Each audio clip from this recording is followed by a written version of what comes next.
Welcome to the Black Entrepreneur Experience podcast, inside the business, buzz, and brilliance of Black entrepreneurs. Here is your host, Dr. Frances Richards. What happens in Vegas goes all over the world on Black Entrepreneur Experience, episode number 75. Thank you for joining us for Black Entrepreneur Experience. This is where we shine the light on the most successful Black entrepreneurs in the world.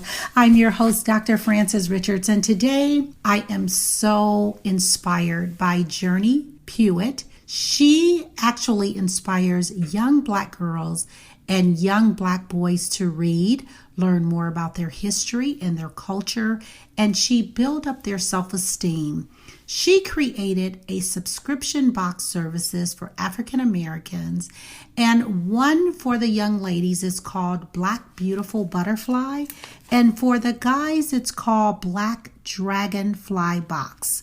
Welcome, Journi. Hi. You know what? I have given our audience such a brief bio about yourself.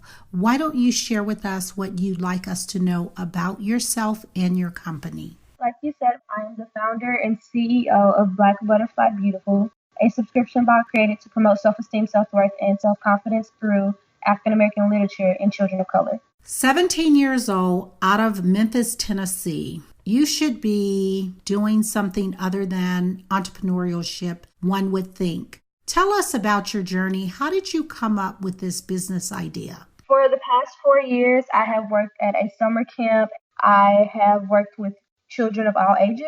In working with children of all ages, I realized that they didn't really enjoy reading, that they would much prefer to be outside or playing video games, watching TV. And it was just always something that was important to me was reading and just really knowing my culture and my history. I wanted to create something that inspired them to read. But more importantly, growing up, I was bullied a lot for being dark-skinned and for having natural hair, just like that are of our culture.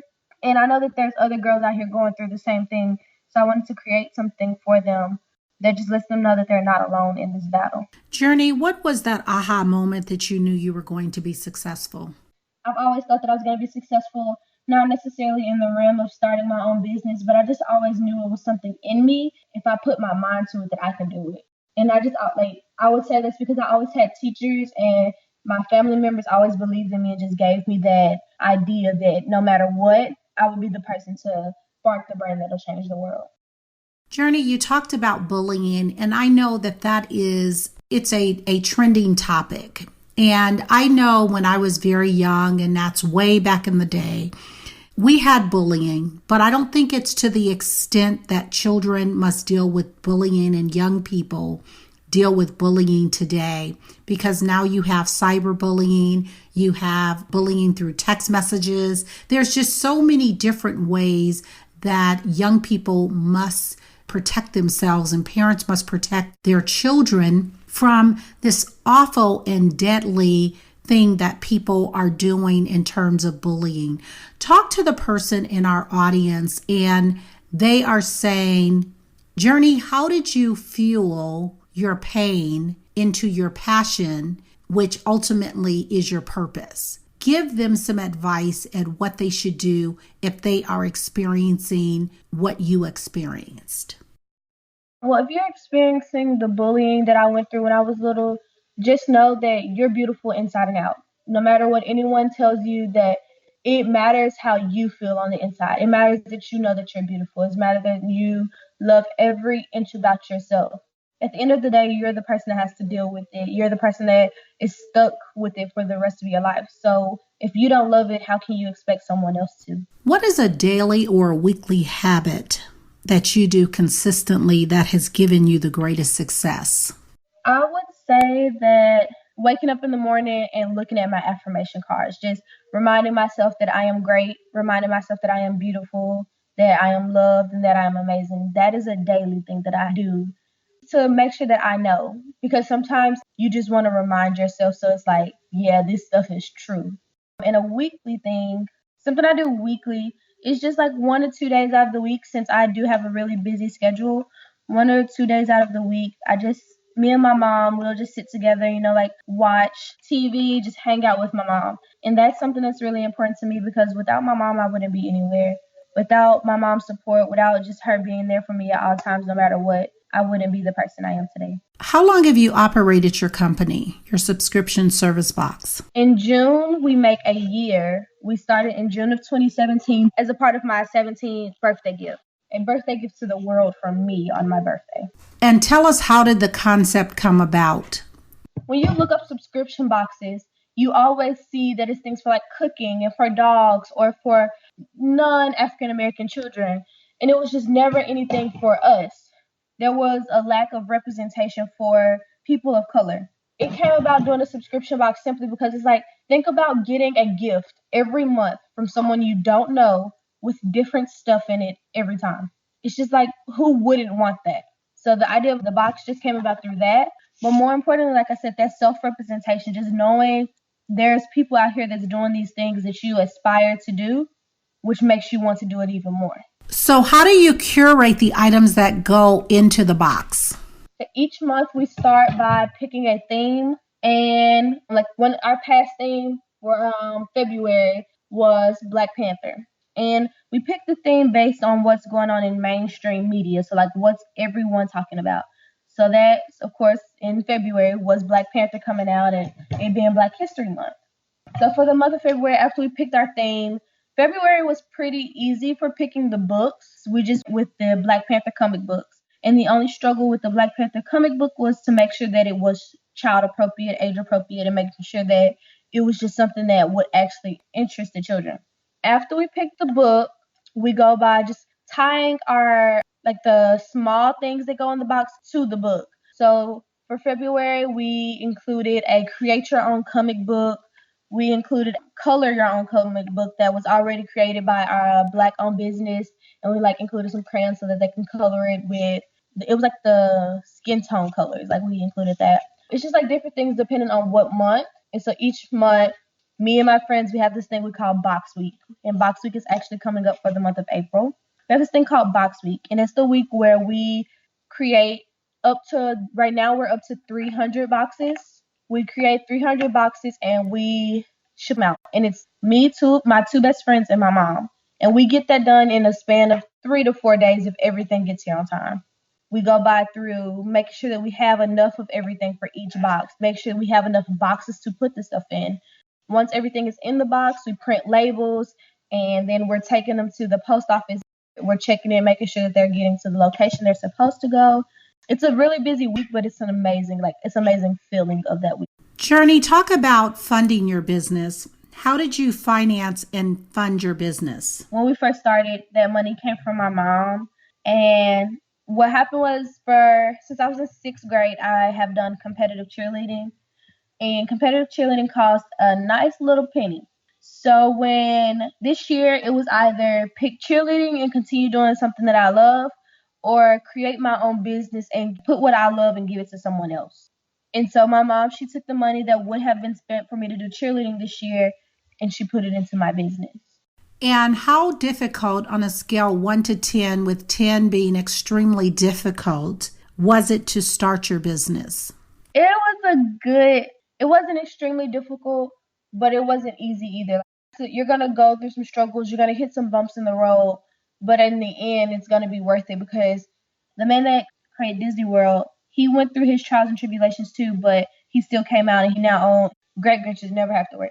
So you're going to hit some bumps in the road, but it's worth it in the end. When we first started, we started with 12 subscribers. And this was in June of last year. We started with 12 subscribers. And those were subscribers that we curated through Facebook and just like word of mouth and just telling people about it. Once we hit September, we had 100 subscribers. And just each month they go up and up and up. Each time you learn something. One month, the black butterfly boxes that we get before we ship them off, they didn't get here until the day before we were supposed to ship. And we had to get all of them done and ship them and make sure that everything was correct and everything was nice and all of that before we shipped them. And that was the first like really hard time that we had. The second hard time was in December, and we put Christmas ornaments in our box. And the lady we got the Christmas ornaments from, the paint on the inside of the ornaments were not completely dry. So we had a few subscribers email us saying, hey, the ornament busted in the box during transition, like from us to them, it busted in the box. And instead of like saying, well, we can't really do anything because we don't have any more of the stuff left from that month, we sent them a special, like they got special stuff in their box the very next month saying, we apologize for this mistake. We're going to improve the next month. So what is the takeaway from those two lessons that you want to share with the audience? Like I said, it's going to be some bumps in the road, but that's not an option to give up. That's just you telling yourself, all right, take that mistake, fix it, and keep moving forward, making sure that you know what can I do differently from this mistake in order to not have went through this. So Journi, thanks for sharing the risk of being an entrepreneur, being young and vibrant. Tell us, what is your biggest achievement to date? My biggest achievement is being featured in Forbes magazine. I wouldn't even say just Forbes, but getting the amount of interviews that I have gotten thus far with only being, like my business only being open for 7-8 months now. I would say that's my biggest achievement, because when we first started, I was like, oh, by our 1 year, we'll reach, like, we'll have 100, we'll have 200 by our 1 year. But by our we're approaching our 1 year, and we're almost at 500 subscribers. And what do you attribute getting that marketing to? How did you get that marketing and exposure? We used Facebook ads, word of mouth, direct email marketing. For instance, like me and my friends it was around Christmas time. That's like when the malls are like really, really, really packed. Me and my friends, we took some of my flyers and we walked around and we told them about my business. Like each one of us had on my business shirt, and we were all like very respectful. We just was like, hey, check us out. Like, check out my business. This is what it's for. And that went really well because, like when you go to the mall and you see kids with their moms and you tell their kid, like, this is what we got, and it's like really cool and it's for you, the kid is gonna be like, well, mom, I want it, like it's for me, and that's just how that went. So that's really how I got that. Marketing was just like basically social media, of course, but also creating that connection with my subscribers. And how do you create that connection with your subscribers? One, like I said, that going out and just meeting them, talking to them, but even more when they email, I try as hard as I can to email them back myself personally. Or like when something happens within their box or they're missing something in their box, I write them a special note. There's these two little girls, they're my birthday twins. We have the exact same birthday. So for our birthday month and even like every other month, they get something special in their box. Because it's just like, I want you to know that I'm just not the face of the business, but that I actually care about this business, and that's actually something that matters to me. You talked about social media, Journi. Tell us a technology platform or a technology tool that is a must-have for you in managing your business day to day. I would have to say Instagram, but I also want to say Facebook. And I want to say both of these because with Instagram, you're reaching the teenagers. You're reaching my generation, like the kids that's around my age, and that's really good. And that's also, parents are on there now, so you're still reaching a few parents as well. But I also have to say Facebook, because we're not trying to market to the kids. Yes, the product is for the kids, but a kid cannot buy something for themselves. We're trying to market to the parents. So we use Facebook as a part of advertising and marketing because like that's the best way to reach parents. Because parents, grandparents, they're on Facebook, not millennials and Generation Z. We're not on Facebook. Journi, what's working well now in your business? I would have to say just like the process that we have going, like box week and just like the chill weeks that we have, and the consistency is what I'm going to call it. Just knowing like we're going to do this week, and then this is what we're preparing for this week, and this is what we're preparing for this week. It's just always like we are on top of it. We're 10 steps ahead. So I would say that's what's working well. Who are your top 2 influencers and what lessons did they teach you? My top 2 influencers, I've spoken about one of them very much so far. That's my mom. Since I was 7, I have been surrounded by entrepreneurs because of my mom. And she's always been in my corner, always been that biggest support for me. And she influenced me to just always like believe in myself even when I'm down. Like even when I don't think I can, I know that I can. So my mom, and then my godmom, that's my other influencer. She is the reason that I'm like really passionate about children and just have my love for children, because I surrounded myself with her. And when I was with her, she would always have my younger cousins with her. And being around them, it was just like, okay, I have to do this. Like, they are looking at me because I'm the oldest. So I have to do this so to make sure that they follow me and not follow me in the wrong way. Journi, if someone wrote a book about you today, what would they learn about you that they don't know? I would have to say I'm a very humble person. Like, when you just said if someone wrote a book about me, I literally cringed. I'm not doing this for the interviews. I'm not doing this for the money. I'm not doing this for the publicity. I'm doing this because I want more kids to know that they are able to do things that are not stereotypical for the Black community.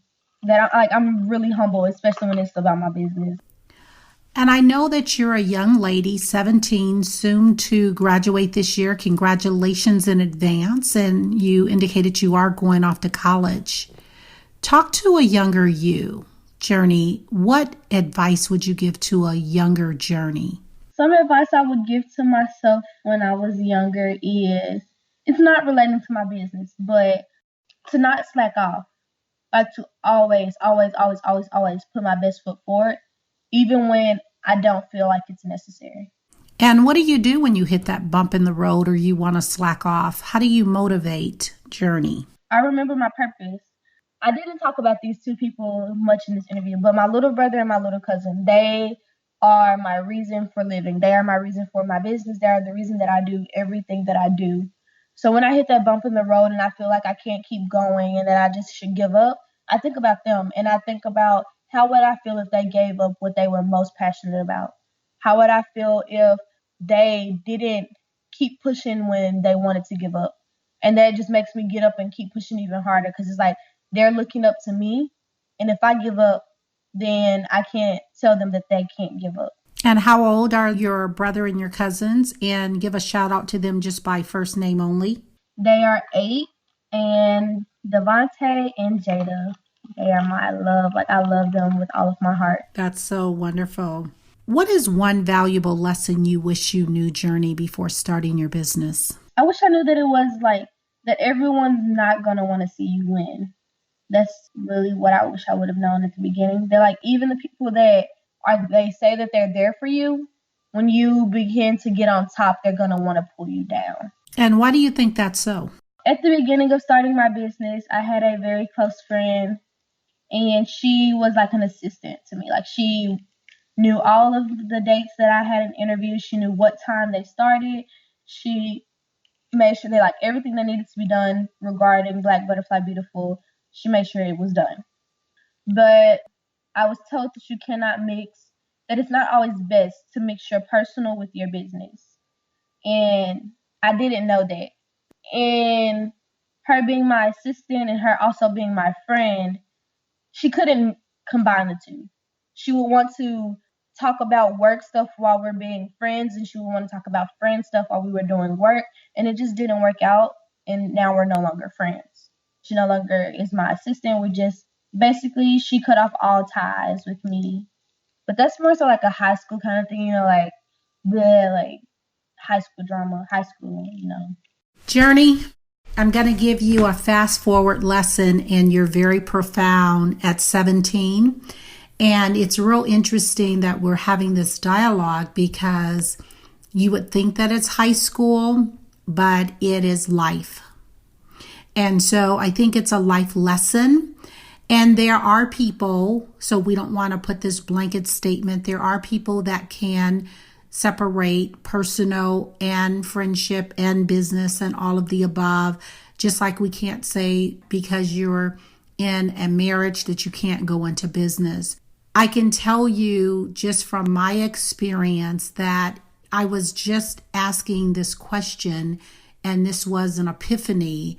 And I said, why is it that I'm always surrounding myself with individuals that compete with me? I'm not competing with anyone but myself. And I've noticed that some people cannot, exactly what you said, they cannot separate the friendship and the business. And as much as they would want to, a lot of them can be very jealous and not even know Some may know, but subconsciously not know, and they want to try to ensure that you're not successful. So I think the wisdom that you have at such a young age and that epiphany, thanks for sharing. And I know that sometimes it can be a little bit hurtful that people we thought that were close to us and we're no longer in relationship. And the way that I deal with that is I say some people come into our lives for a reason, some come for a season, and some comes for a lifetime. And when you can distinguish what that person is, if it's a friend for a reason, a season, or lifetime, we can manage a lot better. Journi, talk to us about naming your business Black Butterfly Beautiful, and also your other, the Black Dragonfly box. How did you come up with those? Black Butterfly Beautiful came from the song Black Butterfly by Denise Williams. It also came from my mom calling me a butterfly all through growing up. But something else that really inspired me to keep the name Black Butterfly was the butterfly effect. How something so small can affect so many people and can change a lot of things. Okay. And I just feel like my business is something that's so small, but it can affect a lot of children. Talk to the person in our audience. They want to start a business, but they're fearful. What advice would you give them? So go ahead and start it. Like I keep saying that it's going to be hard and you're going to go through a few things. But if you're passionate about it and it's something that you really care about, you should go ahead and start it. Just make sure you have your unique value. Make sure that above all, it's something that it's sustainable, that it's something that actually is going to change something. And not that you're just starting a business just to be like everyone else. Are you treated like a celebrity in your hometown? No, not really. At school, if I tell them my name, they'll be like, oh, I read this article about you, or I saw you on the news, and I'm like, oh, thanks. But at school, it's like everyone knows me now, and it's just always congratulations, like it's so amazing what you're doing, like all that kind of stuff. So it sounds like you have a lot of support, and that was another question, but you answered it. Are you homeschooled or at a traditional school? And it sounds like you're at a traditional school. Yes, I'm at a traditional school. What book would you recommend to our audience and why? I would recommend The Hate U Give, or some people call it Thug. And I would recommend that book because everyone knows that police brutality is something that's like very real. And The Hate U Give, it gives you a look on police brutality from a different view. It's just so relatable, and it's just it's gonna make you cry, and it's gonna make you feel things that you wouldn't think you would feel from a book. And who's the author? Angie Thomas. Thank you for that. Is there a social cause that's tied to your business? No, ma'am. Okay. How do you balance school, family, and business? Well, school, of course, is most important, but I also do like outside activities. I'm in a social change internship, and then I am in this entrepreneur program. And through my busy schedule, when I'm not at school or my internship at the entrepreneurship program, I'm with my friends or I'm with my family. And it's just the time that I have to myself is the time that I'm asleep. That's my me time. What's the goal for the future for your business and your brand? And with you going off to college, I know you said you're staying in the Memphis area, but with you starting college, will you continue to operate the business? I don't really have much time to do anything that's not, if I'm not doing work, then I'm with people that care about me and that I care about. How did you come up with the name Firefly? I will continue to operate the business. I plan to train my two little cousins on how to handle box week, and just so that they know when I do go off to college and I'm not here as much, that this is something that I created for them. So this is something that they can do and help out with as well. But one of my goals for my business as of right now is to launch, it's called the Firefly Box. And the Firefly Box is it's the box for non-binary children, non-gender conforming. Like the little girls out here that don't really enjoy makeup, or the little boys out here that don't really enjoy video games, or in race cars. I just wanted to create something like that because growing up, I wasn't the girliest girl in the world. Like, I enjoyed playing soccer and football and basketball and getting dirty and all that kind of stuff. So I just wanted to create something for the little girl out there that's like me, that wouldn't want makeup in a box, that wouldn't want jewelry and nail polish and stuff like that. If you had to do it all over again, would you do the same business in the same industry? And if yes, why? We just continue with the, like the fly kind of thing. You got butterfly and dragonfly. So we just continued with that. And that just, when I thought about it, I was like, I like fireflies, They're very different.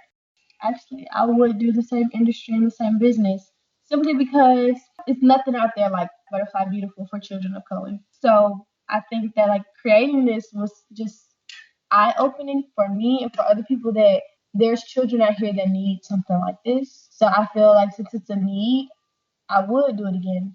Journi, what is the one question that you wish I would have asked you that I did not ask you? I do not have one question that I wish you would have asked. You asked all of the questions that I would have wanted you to ask. You mentioned earlier about your inspiration. It was your mom and your godmother. You're surrounded with entrepreneurs in your circle. Do you have a lot of Black entrepreneurs and examples that had ignited you to take that journey? Yes, ma'am. My godmom herself is an entrepreneur. And like I said, my mom is also an entrepreneur. So I was always surrounded by entrepreneurs, and they are always here backing me up and just being there for me when I need it the most. And tell us, if you can, the industry that they're in terms of their entrepreneurial journey, your godmom and your mom. My godmom is an accountant, and my mom, she is a assistant for, his name is Boyce Watkins. She's his assistant. Oh, yeah, we're familiar with him. Absolutely.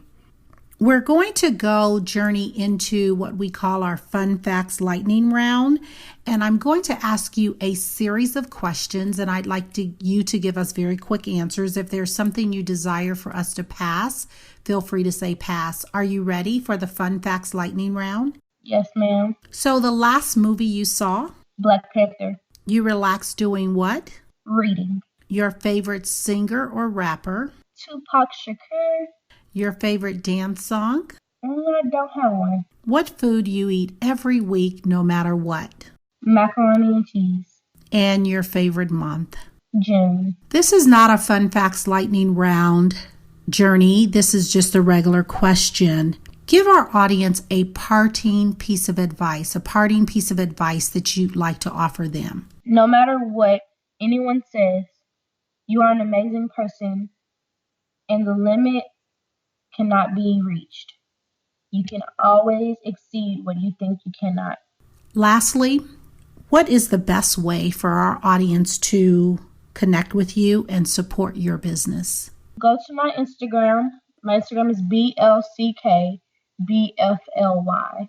Or go to my Facebook page, Black Butterfly Beautiful. Journi, thank you so much. You have definitely inspired me in reference to what you're doing. I'm so excited. Keep us posted if there's anything that you're launching or anything you want us to do in reference to supporting your business. Don't hesitate to reach out to us. Again, from Black Entrepreneur Experience, we are deeply honored to have you as a guest on our show. If you're listening to this, we'd appreciate you sharing. Feel free to rate and review Black Entrepreneur Experience podcast. There's 8 different platforms that you can listen to us: Spotify, Google Play, iHeartRadio, Stitcher Radio, SoundCloud, via my website, Dr. Frances Richards, and YouTube. Again, Journi, thank you, and keep us posted on how you continue to expand and grow your business. Thank you. That's a wrap. Thank you for listening and subscribing to Black Entrepreneur Experience. We would love for you to leave a review and rating on iTunes and share with your friends. For show notes and more episodes, go to www.beepodcast.com. Join us next Wednesday, and remember, green is the new black. So keep your bank accounts and your business in the black.